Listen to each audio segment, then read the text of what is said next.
Assalamualaikum warahmatullahi wabarakatuh. Alhamdulillahirrabbilalamin. Wassalatu wassalamu ala asrafil anbiya wal mursalin wa ala alihi wa sahbihi ajmain. Asyhadu an la ilaha illallah wa asyhadu anna Muhammadan abduhu wa rasuluh. Allahumma sholli ala Muhammad wa ala ali Muhammad kama shallaita ala Ibrahim wa ala ali Ibrahim wa barik ala Muhammad wa ala ali Muhammad kama barakta ala Ibrahim wa ala ali Ibrahim fil alamin innaka Hamidum Majid. Amma ba'du.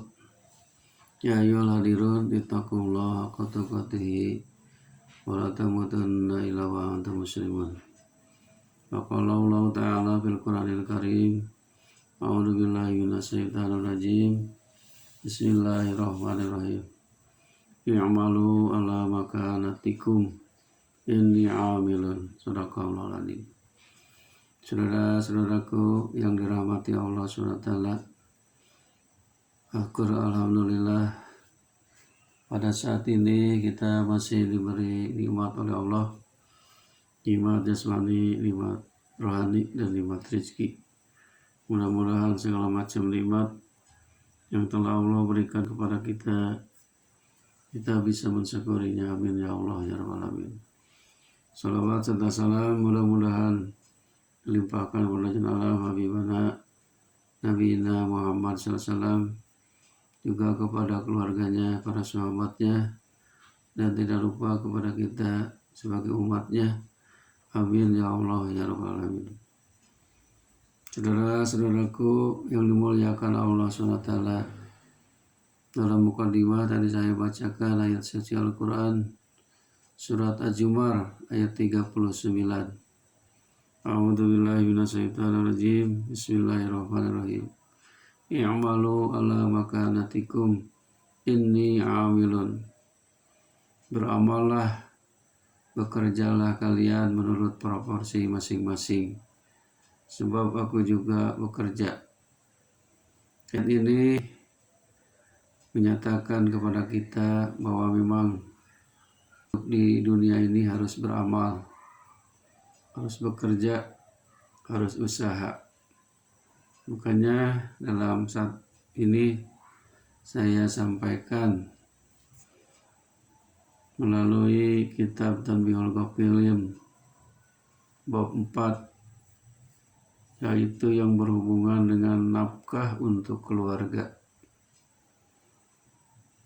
di mana di dalamnya disebutkan Al-Faqih berkata bahwa Muhammad bin Al-Fadil menceritakan kepada kami, kemudian Muhammad bin Ja'far menceritakan kepada kami, Ibrahim bin Yusuf menceritakan kepada kami, Ibnu Ulyah menceritakan kepada kami dari Ayub, di mana ia berkata, diceritakan bahwa waktu itu para sahabat Nabi SAW sedang berada di salah satu tempat. Kemudian datang seorang pemuda yang kuat dan tegap. Lalu para sahabat berkata, alangkah baiknya bila pemuda itu menggunakan kekuatan dan ketegapannya untuk berjuang pada jalan Allah.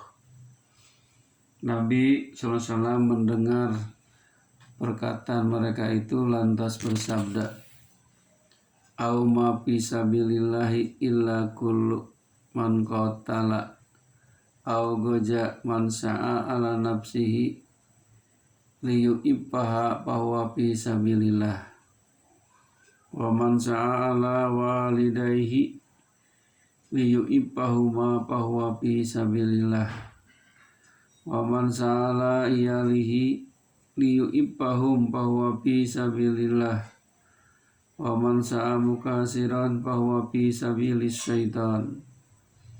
Artinya, apakah tidak ada berjuang pada jalan Allah kecuali berperang? Orang yang berusaha memenuhi kebutuhan dirinya untuk menjaga dirinya dari yang haram adalah berjuang pada jalan Allah. Orang yang berusaha memenuhi kebutuhan dua orang tuanya untuk menjaga keduanya itu dari yang haram adalah termasuk berjuang pada jalan Allah. Orang yang berusaha memenuhi kebutuhan keluarganya itu untuk menjaga mereka dari yang haram termasuk berjuang pada jalan Allah. Dan siapa yang berusaha untuk menimbun kekayaan, maka itu adalah berada pada jalan setan.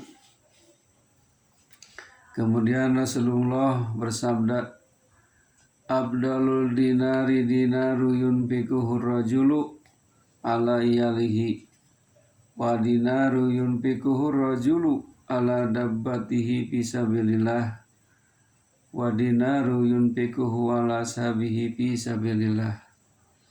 Sebaik-baik dinar atau uang adalah dinar yang dibelanjakan untuk keluarganya, dinar yang dibelanjakan untuk kendaraannya pada jalan Allah, dan dinar yang dibelanjakan untuk kawan-kawannya yang sama-sama berjuang pada jalan Allah Subhanahu wa Ta'ala. Abu Kilabah berkata, Rasulullah SAW memulai dengan menyebut untuk keluarganya. Apakah ada pahala seseorang yang lebih besar daripada pahala orang yang memenuhi kebutuhan istri dan anak-anaknya yang masih kecil? Maka Rasulullah SAW bersabda, Innama sodaqatu andahri ginan wal yadul ulya khairu minal yadis sufla wabda biman ta'ulu. Sesungguhnya sedekah itu adalah dari kekayaan yang cukup. Tangan yang di atas itu lebih baik daripada tangan yang di bawah, dan mulailah dengan orang yang menjadi tanggung jawabmu. Kemudian Rasulullah SAW bersabda, Innallaha azza wa jalla qaddamina dainal abdi idastadana fi salasati ahaduhuma min kibalin nikahi fahofatal fujuri summa lam yakdiru ala qadaiha atamata faqaddaminallahu dainahu ayyakdi anhu yaumal qiyamati wasani dainuhu li anatil muslimin liyahruja ilal gojui wasalisu idastadana likabnil mayiti fa inna Allah ta'ala yurdi husuma'ahu yaumal qiyamah.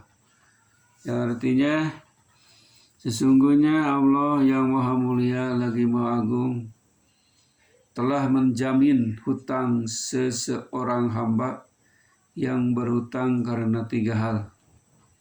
Pertama, orang yang berhutang karena untuk nikah, dikarenakan takut terjerumus dalam pelacuran, kemudian tidak mampu membayarnya sampai dia mati, maka nanti pada hari kiamat Allah yang menjamin hutangnya.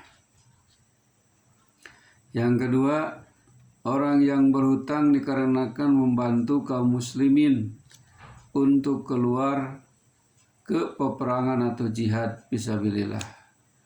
Yang ketiga, apabila seseorang berhutang untuk kapan orang yang meninggal dunia, karena sesungguhnya Allah Ta'ala akan memberikan kepuasan kepada orang yang dihutanginya nanti pada hari kiamat. Kemudian di situ disebutkan Al-Hasan Al-Basri berkata bahwa Rasulullah menyebutkan sesuatu yang lebih utama daripada itu. Baldominallahu ta'ala maha ulai rajulan istadana liyunfiqu ala iyalihi wazahada ala do'ihi walam yablug hatta mata lam yakun bainahu sumaihi wa bainahu sumatu yaumal qiyamah. Bahkan bersamaan dengan mereka, Allah Ta'ala menjamin seseorang yang berhutang untuk memberi nafkah keluarganya dan telah berusaha dengan sungguh-sungguh untuk membayarnya, namun ia tidak bisa membayarnya sampai mati, maka tidak ada perkara antara dia dan orang-orang yang menghutanginya nanti pada hari kiamat. Hadirin rahimakumullah, kemudian Abu Hurairah meriwayatkan dari Nabi SAW bahwasanya beliau bersabda, Inna fisama'i malakaini ma lahuma amalun illa yakulu ahaduhuma Allahumma a'ti limun piki khalafan wa yakulul akhiru Allahumma ajil limumsiki talapan. Yang artinya, sesungguhnya di langit ada dua malaikat yang tidak mempunyai pekerjaan selain berdoa. Wahai Allah, berikanlah ganti kepada orang yang berinfak, bersedekah. Dan malaikat yang lain berdoa, wahai Allah, segerakanlah kerusakan bagi orang yang tidak berinfak. Kemudian Nabi bersabda, man talabad dunya halalan istifafan danil mas'alati wasayan ala yalihi wa ta'utupan ala jarihi ja'a yaumal qiyamati wa wajhul kal qamari lailatal badri wa man talabad dunya halalan mukasiran mubakhiran muraiyan laqallahu ta'amal qiyamah wa huwa alaihi ghadbanun. Barang siapa yang mencari dunia dengan halal serta menjaga diri dari minta-minta, berusaha untuk keluarganya dan sayang terhadap tetangganya, maka nanti pada hari kiamat datang dengan muka seperti bulan purnama. Dan barang siapa yang mencari dunia dengan halal serta menimbun dan berbangga-bangga diri serta pamer, maka nanti pada hari kiamat akan bertemu dengan Allah, sedangkan Allah murka kepadanya. Kemudian diceritakan dari Muhammad bin Jannah, dari Abu Habsah Ali bin Ishaq, dari Abu Muawiyah, dari Sa'id bin Abu Wah, dari Anas bin Malik, bahwa Nabi SAW bersabda, hadisnya panjang yang artinya, Qultu ya Rasulullah, saya bertanya, wahai Rasulullah, mana yang lebih engkau sukai, sepotong roti yang saya sedekahkan atau sholat sunat 100 rakaat? Beliau bersabda, sepotong roti yang kamu sedekahkan itu lebih aku sukai daripada sholat sunat 200 rakaat. Saya bertanya lagi, wahai Rasulullah, mana yang lebih engkau sukai, memenuhi kebutuhan sesama muslim atau sholat sunat 100 rakaat? Beliau bersabda, memenuhi kebutuhan sesama muslim itu lebih baik daripada sholat 100.000 rakaat. Saya bertanya lagi, wahai Rasulullah, mana yang lebih engkau sukai, meninggalkan sesuap makanan dari yang haram ataukah sholat sunat 1000 rakaat? Beliau bersabda, meninggalkan sesuap makanan dari yang haram itu lebih aku sukai daripada sholat 2000 rakaat. Anas berkata, saya bertanya, wahai Rasulullah, mana yang lebih engkau sukai, meninggalkan fitnah mengumpat atau sholat sunat 1000 rakaat? Beliau bersabda, meninggalkan fitnah itu lebih aku sukai daripada 10.000 sholat sunat. Anas berkata, saya bertanya, wahai Rasulullah, mana yang lebih engkau sukai, memenuhi kebutuhan janda ataukah sholat sunat 10.000 rakaat? Beliau bersabda, memenuhi kebutuhan janda itu lebih aku sukai daripada sholat sunat 30.000 rakaat.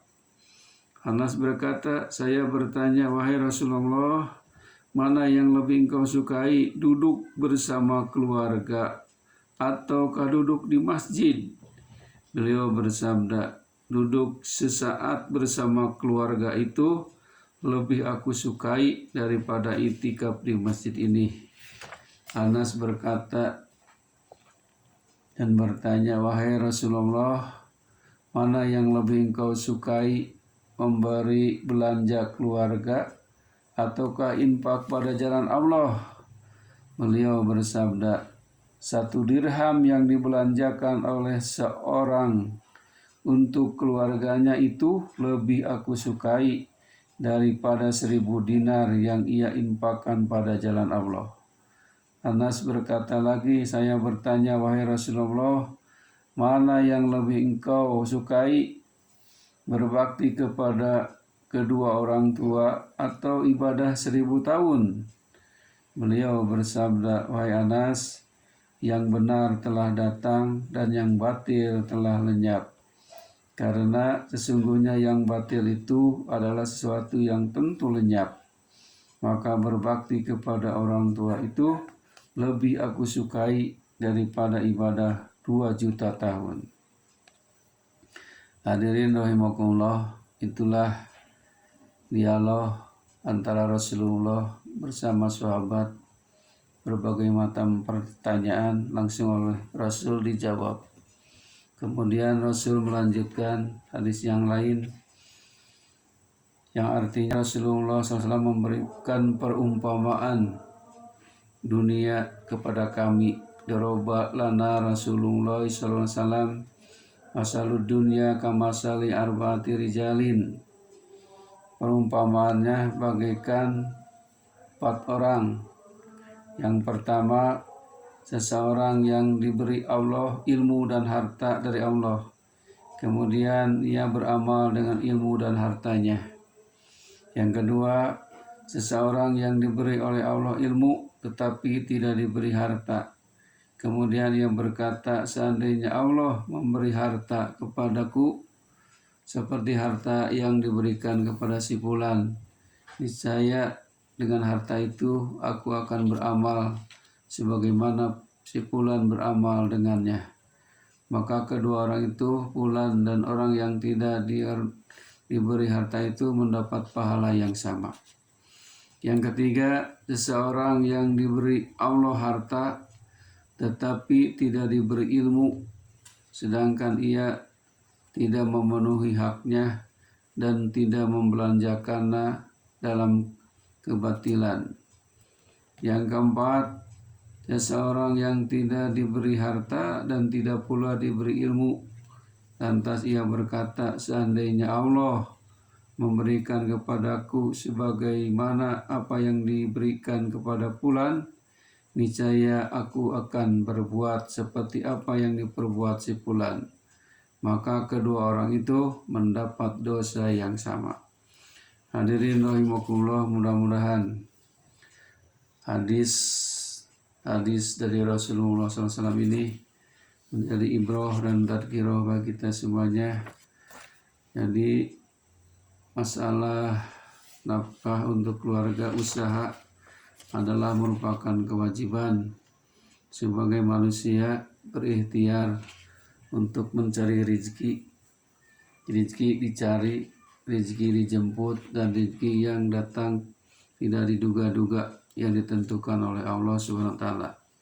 Kewajiban kita hanya usaha, kewajiban kita hanya ikhtiar, apalagi tujuannya ibadah untuk mencukupi, menafkahi keluarga kita. Mudah-mudahan apa yang kita berikan kepada keluarga kita menjadi rezeki yang barokah, yang bermanfaat di dunia dan di akhirat. Akhirul kalam, Assalamualaikum warahmatullahi wabarakatuh.